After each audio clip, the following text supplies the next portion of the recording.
Welcome back, everyone. In this episode, I am in Kenya, and we're going from Nairobi to Naivasha. Thanks to everyone who has supported me. Joy, I got you on the list. Thank you so much. And my monthly subscriber is so great, so incredible. So I get to my hotel in Nairobi, which was very nice. The meals were stellar. The neighborhood was a little rough around there.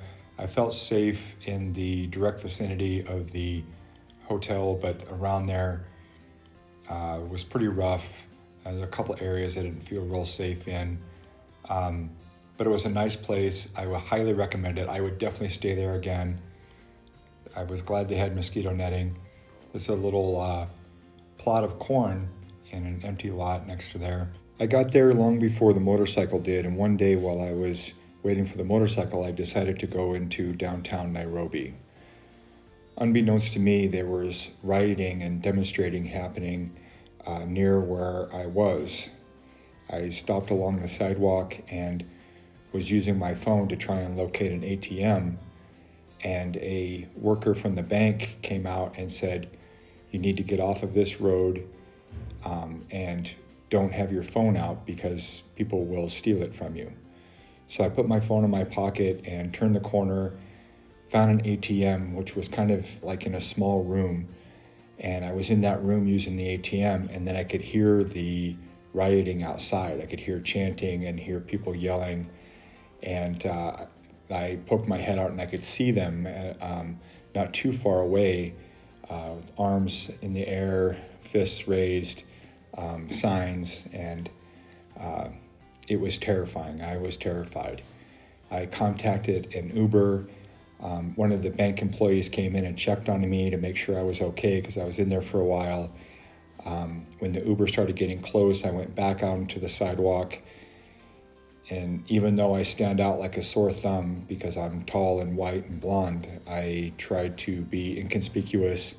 The Uber driver pulled up. He told me to hurry up and get in. I jumped in his car and we kind of sped off. He said he would not go through downtown, so we took the long way back to my hotel, and I didn't go back downtown after that. I was pretty terrified, and I was done being a part of any of that. It was very scary. I didn't have any immediate safety concerns after that, and thankfully the bike showed up a couple days later, and here's some video of the forklift unloading it. I got to the airport as soon as I could, and the people there were just fantastic, helping me get it off of the crate, take all this material off around it. They were super helpful, provided assistance, provided tools, were super patient with me, and this is me riding away on it. Started the first time, had no problems getting it off the pallet, and got back to the hotel, no problems at all. I was so relieved. This was like my escape pod, and it was so nice to have it back. I got a sticker of the Kenyan flag on there, and then the next day I hit the road and was headed out to my next destination. So again, this hotel was fantastic. The staff was super attentive and very kind. That woman actually helped me get the sticker that I put on. And you see you have to go through a series of gates here.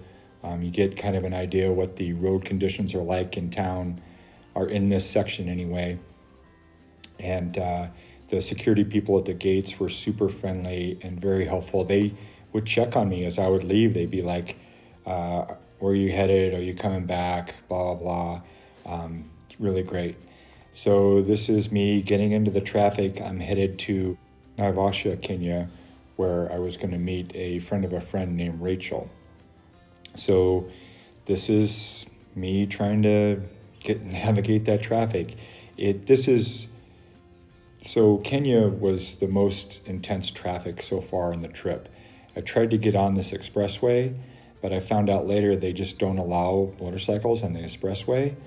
And I'm not 100% sure why, other than usually the motorcycles are different than what I'm riding, and they don't ride responsibly, and we're going to see some of that later. So I wasn't able to get on the expressway, so I had to be in with all the other traffic and not too far from where those riots were. I wasn't really thrilled about that. And it was difficult traffic to navigate. And like I said, the worst I encountered to date.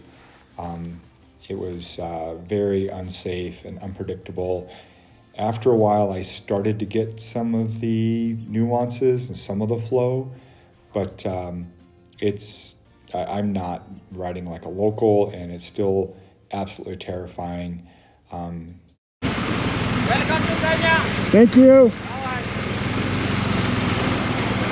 Then there's interactions like that are so redeeming and make it so great. Here's my second attempt to try and get on the tollway, and the woman was not having it. So I get to drive the wrong way down one way again. But yeah, I really wanted to get on the expressway, but I didn't try anymore after that. So I'm back in the fray, and here's one of the close calls. It's pretty close. The buses and vans are fearless, and they don't abide by any law that I can figure out. And then so I'm like, oh, well, maybe we need to go, one at a time. So I tried to let this guy in, and he was so hesitant to go in. So I still have not figured out the rhyme or reason, and I may never. So this woman in the yellow hoodie, so she's getting a ride. She paid for this like an Uber, but it's on these vehicles they call bodas, these little motorcycles. And these things are like fleas everywhere, and they're zipping in and out. And so here we go at another roundabout. I try to cut through like the bodas do. And look how close that was. It was so crazy. But then like this guy just lets me in. And this woman carrying stuff, I saw so many women carrying things like that. And here on the left, we're going to see a bunch of those buses that I was talking about. And we're going to see a lot of those in the next videos. And most of them are like fearless and kind of crazy. Got to be really watchful of those guys. Some of them are cool, but you got to be careful. Here's another motorcycle carrying goods. We're going to see a lot of that. And then I get way up in the hills here. It was a pretty good elevation gain, and the terrain started to change, and then we got into some fog.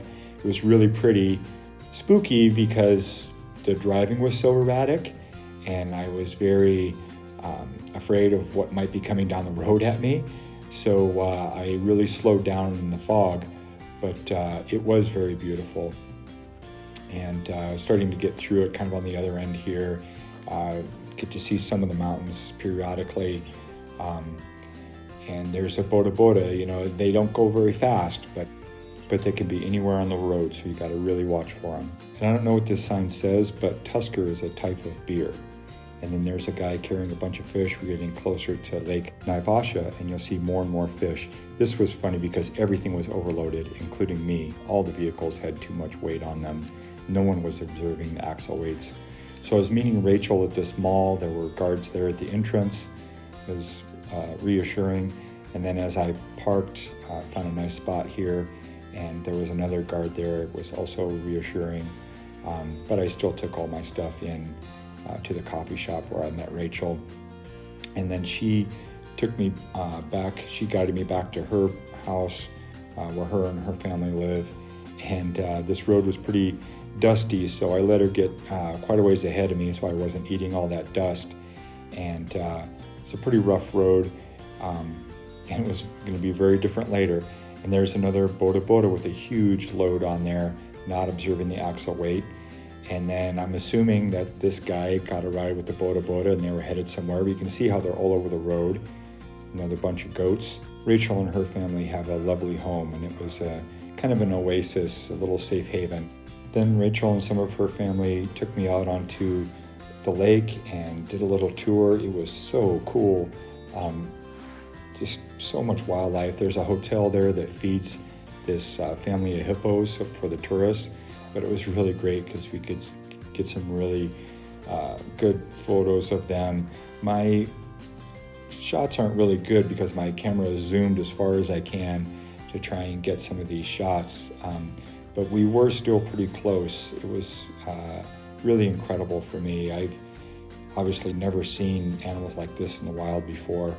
And then we went further out to this island, and They filmed out of Africa, parts of out of Africa on this island, and they brought animals over to do the filming of that movie, and then left them there, and they, of course, multiplied, and so now there's these populations of animals on this island. Wildebeest, that's for you, Mike. Super cool animals, so goofy looking, and but really fun. And again, so exotic for me. It was very exciting. This was so, Mutual of Omaha, Wild World of Animals for me. Really loved it so much.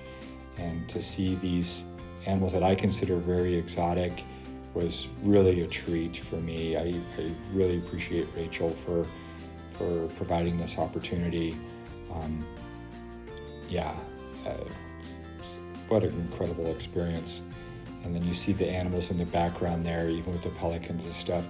This is a water buck. We went to a different area, and there was a small herd of water buck, and you could get relatively close to them. And the local guide kind of took some pictures of me with those water buck. And then we went out to dinner, and this meat was unbelievable. It was so good. And when we got back from dinner, a monkey had gotten in the house and eaten a bunch of these bananas that were on the kitchen counter. The next day, we went out to the center where Rachel works, and she showed me the work that she's doing with providing education and support for families that are working in the greenhouses in that area. She does amazing work.